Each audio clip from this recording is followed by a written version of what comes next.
मैं रोहन यादव आप सभी का एक बार फिर से अपने यूट्यूब चैनल पर स्वागत करता हूं। जैसा कि आप सभी को पता है कि मैं अपने यूट्यूब चैनल पर सोशल वर्क यानी समाज कार्य के संबंध में संपूर्ण जानकारी प्रोवाइड कराता हूं। और आप सब जानते हैं जो 18 जून का पेपर हुआ था, पेपर लीक होने की वजह से पेपर कैंसिल हो गया और उसकी री एग्ज़ाम डेट आ चुकी है, वो है 22 अगस्त। 22 अगस्त को सोशल वर्क का पेपर है और आप सभी लोग इस समय तैयारी भी कर रहे हैं। जहाँ तक मुझे उम्मीद है आप सभी को मैं ग्रुप में वीडियो का प्लेलिस्ट भी भेज रहा हूँ, साथ ही साथ आपको पीडीएफ भी शेयर कर रहा हूँ। आज मैं आप लोगों से डिस्कस करने वाला हूँ यूजीसी नेट समाज कार्य। ये 2017 में जो है पेपर में प्रश्न आया हुआ था समाज कार्य का, उन्हीं प्रश्नों का आज मैं आप लोगों से विश्लेषण करूँगा, लेकिन एक्सप्लेनेशंस मैं आप लोगों को लाइव क्लास में देता हूँ। फिर भी कुछ प्रश्नों पर मैं आप लोगों से यहाँ पर विचार विमर्श करूँगा।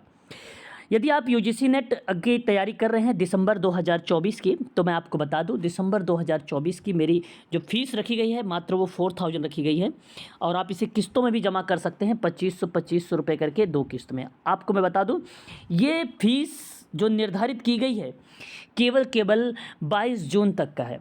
जैसे ही ये एग्ज़ाम आपका फिनिश होगा, ऑनलाइन पेपर होगा इस बार, और उसके बाद फ़ीस में जो है इंक्रीमेंट हो सकती है, ठीक है, फीस में बढ़ोतरी भी हो सकती है। तो यूजीसी नेट की अगर आप क्लास लेना चाहते हैं तो मेरा नंबर है, नोट कर लीजिए, 8506031308। ये मेरा कॉन्टैक्ट नंबर है, व्हाट्सअप नंबर भी है। आप चाहो तो व्हाट्सअप पर भी बातचीत कर सकते हो मुझसे और कॉल करके भी बातचीत मुझसे कर सकते हो। याद रहे आप सभी लोगों को, मैं समाज कार्य की यूजीसी नेट की क्लास लेता हूँ और हिंदी माध्यम से, वो भी केवल सेकंड पेपर, ठीक है, पेपर सेकंड पर मैं बात करता हूँ। पूरी वीडियोस आपको प्रोवाइड कराऊंगा, लाइव क्लास है डेली, गूगल मीट पे हमारी क्लास चलेगी, रिकॉर्डेड क्लास रहेंगी। क्लास समाप्त होने के बाद रिकॉर्डिंग और पीडीएफ आपके व्हाट्सएप ग्रुप में जाएगी, एक साथ प्लेलिस्ट और यूनिट वाइज पीडीएफ आप लोगों को टेलीग्राम पर भेजा जाएगा, ठीक है। तो चलिए मैं शुरुआत करना चाहता हूं प्रश्नों को। प्रश्न ज़रा ध्यान से सीखिएगा आप सभी लोग। यहाँ पर यूजीसी नेट में सोशल वर्क का जो प्रश्न आता है वो बेसिकली एक प्रश्न 2 अंक का होता है, ठीक है। ये प्रश्न पत्र अगर मैं बात कर रहा हूँ सेकंड है, इसके बाद 2017 में एक तृतीय भी प्रश्न पत्र आपको देखने को मिलेगा। कुल टोटल अगर मैं बात करूँ तो 125 क्वेश्चन आपको देखने को मिलेंगे। यहाँ पर अभ्यास जनित बुद्धि से क्या आशा है, बेसिकली यहाँ पर बुद्धि के बजाय अगर आप वृद्धि कहते तो और बेटर होता, लेकिन यहाँ पर अगर हम बात कर रहे हैं तो वृद्धि एक मानसिक शक्ति है जो वस्तुओं और तथ्यों को समझने और उसके आपसी संबंध खोजने तथा तर्कपूर्ण ज्ञान प्राप्त करने में सहायक होती है। अभ्यास के निजी अनुभव पर आधारित कौशल को अभ्यास जनित वृद्धि के रूप में या बुद्धि के रूप में बेसिकली रिप्रेजेंट किया जाता है। मेरे कहने का आशा यह है कि इस प्रश्न का जवाब जो जाने वाला है वो ऑप्शन नंबर 3 सही होगा कि अभ्यास के निजी अनुभव पर आधारित जो कौशल होता है इसी को अभ्यास जनित बुद्धि के रूप में जाना जाता है। क्वेश्चन नंबर दूसरा देखेंगे, सक्रिय श्रवण। सक्रिय श्रवण को हम लोग क्या बोलते हैं? Active listening. यह अवधारणा या इसका जनक अगर किसी को कहा गया है तो कार्ल रोजर्स को बोला गया है। एक्टिव लिसनिंग जनसंचार का एक प्रकार है, याद रखिएगा। इसका उपयोग काउंसलिंग, ट्रेनिंग, संघर्ष विराम में किया जाता है। सक्रिय श्रवण अवधारणा के जनक कार्ल रोजर्स हैं, इसको आप ध्यान रखिएगा। यूजीसी नेट का इस बार जो पेपर आने वाला है आपको माइल्ड और मॉडरेट लेवल का क्वेश्चन पेपर मिलने वाले हैं, ठीक है। फैक्ट के साथ साथ आपको अप्लाइड देखने को मिलेंगे। अप्लाइड ऐसे मिलेंगे कि उसके अंतर्गत उसके नीचे कम से कम 4-5 पॉइंट्स होंगे, आपको एलिमेंट करना पड़ेगा। इस बार के पेपर की बात मैं कर रहा हूँ आप लोगों से। जो ऑफलाइन पेपर हुआ था इस बार बहुत ईजी आया हुआ था, लेकिन आप इतने हल्के में मत लीजिएगा इस बार कि पेपर ईजी आने वाले हैं, ठीक है। ध्यान दीजिएगा क्योंकि प्रैक्टिस स्टार्ट कर दीजिए।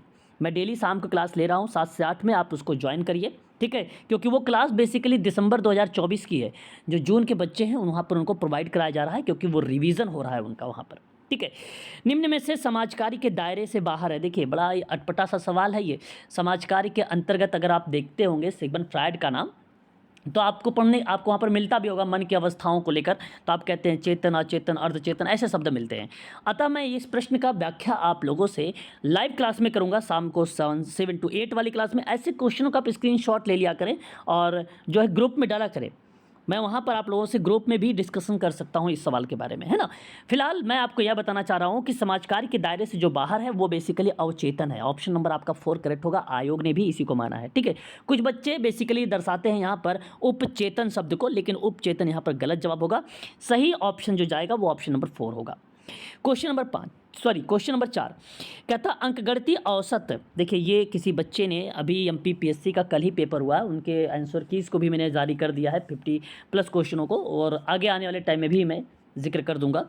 तो वो एक बच्चे ने पूछा था कि मानक विचलन क्या होता है, देख सकते हो उसी का ये बेसिकली एक प्रश्न आया हुआ है कि अंकगणितीय औसत, औसत मतलब एवरेज होता है, एवरेज मीन्स क्या होता है, माध्य से एक क्रम में किसी मध्य विशेष के डिविएशंस प्राप्त किए जाने की स्थिति में डिविएशनों के वर्गों के औसतों के वर्गमूल को निम्न में से क्या कहा जाता है, तो मानक डिविएशन कहता है, और सही जवाब मानक विचलन ही यहाँ पे करेक्ट होगा, ऑप्शन नंबर सेकंड।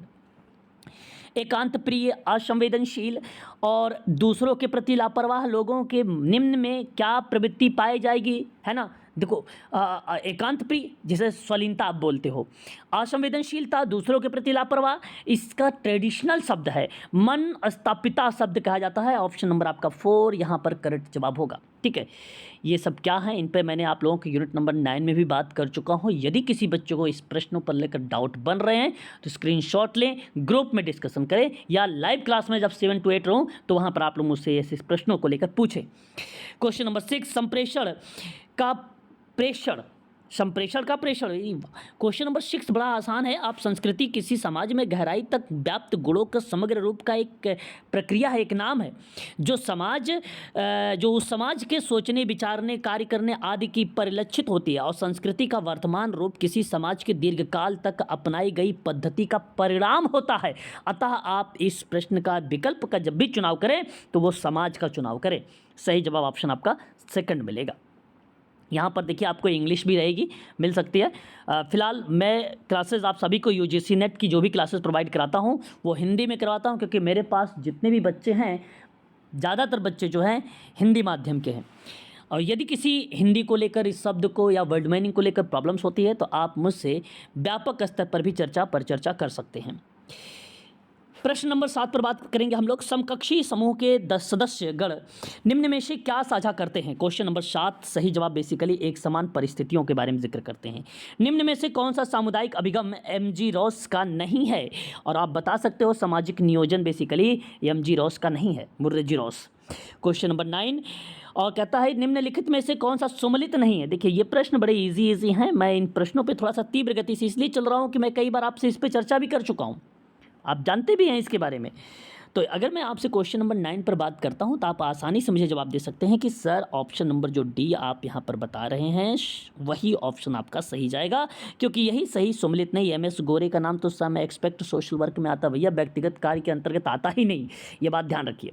ठीक है, बात करते हैं क्वेश्चन नंबर 10 सामाजिक व्यक्तिक कार्य में कार्यात्मक अभिगम के जनक कौन है। Very very most important question देखने को मिल सकता है 22 अगस्त 2024 को ये प्रश्न। ठीक है, ऑटो रैंक ऑस्ट्रिया के मनोचिकित्सक हैं, लेखक हैं, शिक्षक हैं, सामाजिक व्यक्तिक कार्य में कार्यात्मक अभिगम के जनक के रूप में जाने जाते हैं। Option number second is the right answer.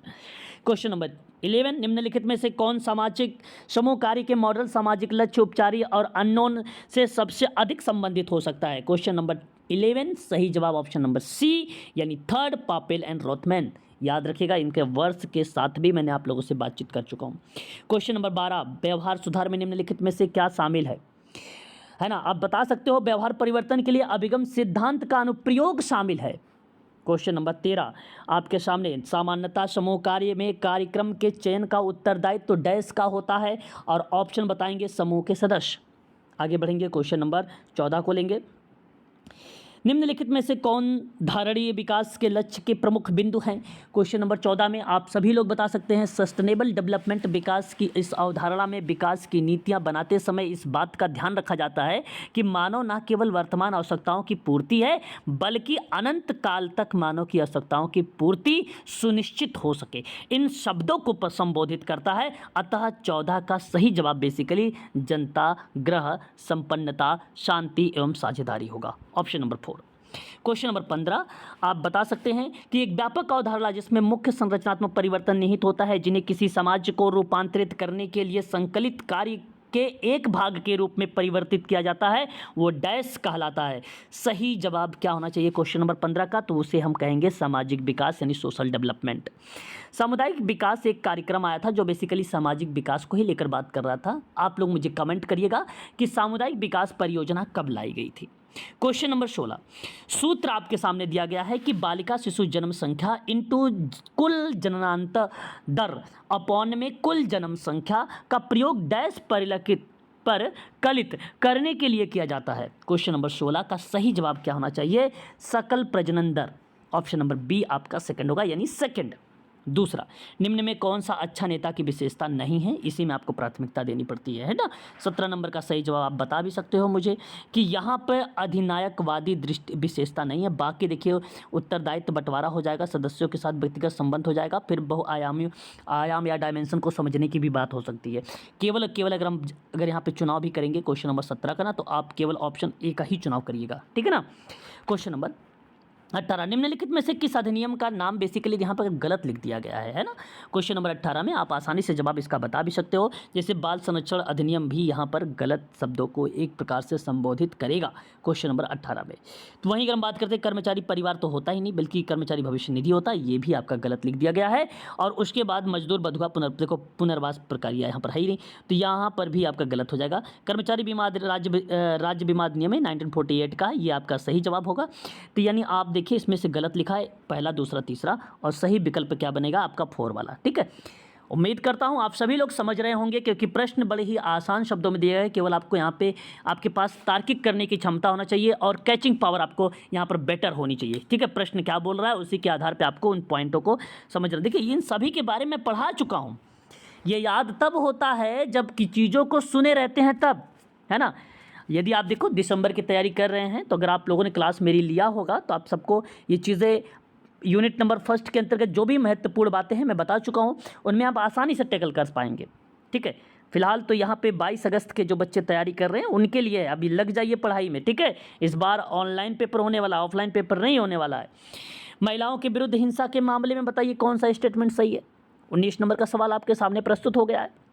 देखिए, तेजाब हमलों वाली जो हैं वो भी बेसिकली इसके अंतर्गत कहा गया कि आईपीसी में कोई विशेष धारा नहीं है, तो बात सही है भाई। अच्छा, महिलाओं के संबंध में इसने कहा है भाई कौन कौन सी बातें सही है, ठीक है। तो ये पहली वाली बात सत्य है आपकी, ये बात ध्यान रखिएगा आप सभी लोग, ठीक है भाई। फिर उसके बाद देखिए क्या बोल रहा है, पारिवारिक प्रतिष्ठा के नाम पर हत्या, एक स्त्री के लड़की को अपने माता पिता की इच्छा के विरुद्ध विवाह करने पर मौत की घाट उतार दिया जाना, ये भी शामिल है। उसके अंतर्गत महिलाओं के विरुद्ध हिंसा है, ये भी पहला। दूसरा हो गया, महिलाओं के सामान्यतः उसके परिचित और प्रताड़ित और आक्रमित होते हैं, जो भी उनके परिचित लोग होते हैं उस पर भी प्रताड़ित करते हैं, उसका शोषण करते हैं, इसलिए ये भी सही है।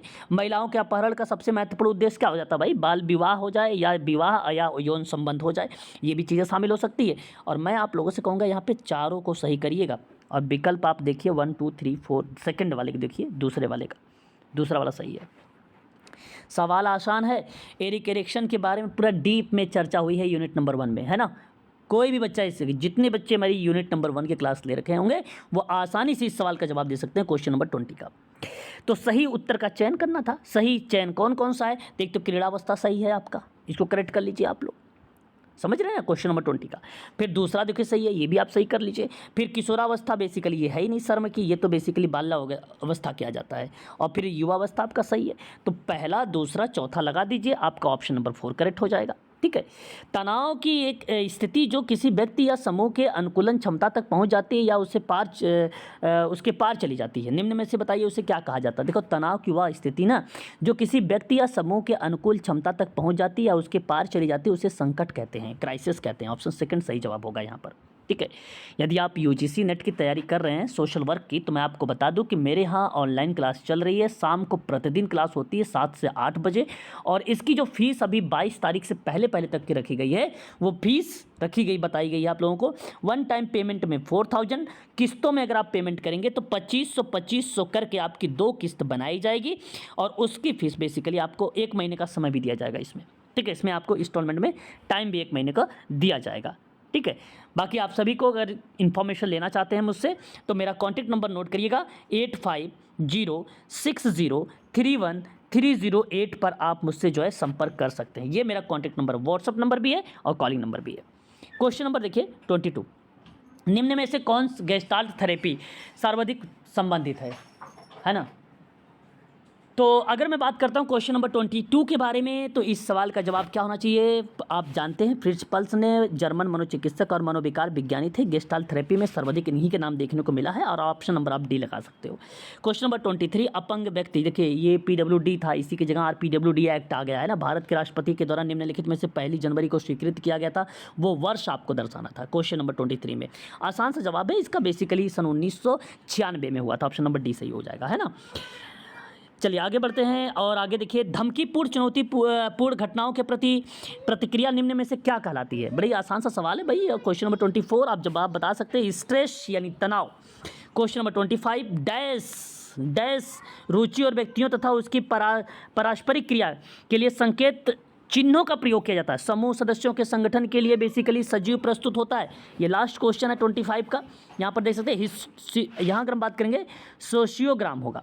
सोशियोग्राम रुचियों, व्यक्तियों और उनकी पारस्परिक क्रियाओं के लिए संकेत चिन्हों का प्रयोग द्वारा समूह के सदस्यों के संगठन की सजीव प्रस्तुति होती है। अतः मैं आप सबसे कहूँगा कि जो ऑप्शन जाएगा वो ऑप्शन आपका सेकंड सही होगा। ठीक है, तो इन प्रश्नों पर मैं आप लोगों से बातचीत करूंगा लाइव क्लासेस में, 7 to 8 वाली क्लासेस में। सोशल वर्क के क्वेश्चन पेपर जब भी मैं शाम को करवाता हूं, पूरा एक्सप्लेनेशंस आप लोगों से चर्चा करता हूं। ये 15 मिनट के लगभग समथिंग वीडियोस है, और मैंने आप लोगों को 25 क्वेश्चन सॉल्व करवाया है। किसी प्रश्न को लेकर अगर आपको डाउट बनता है इन 25 में से, तो आप मुझसे कमेंट कर सकते हो, और कमेंट के माध्यम से मैं आप लोगों को इस प्रश्न का जवाब बताने का पूरा प्रयास करूंगा आप लोगों का। ठीक है, तो मेरे यूट्यूब चैनल पर UGC नेट समाज कार्य की ऑनलाइन क्लासेस आप सभी को मैं प्रोवाइड कराता हूं। इनके संबंध में कोई भी इन्फॉर्मेशन अगर आपको चाहिए तो मेरा नंबर नोट करिए, या तो डिस्क्रिप्शन में जाकर आप नोट मेरा नंबर कर सकते हैं, 8506031308। ठीक है, आज के लिए बस इतना ही।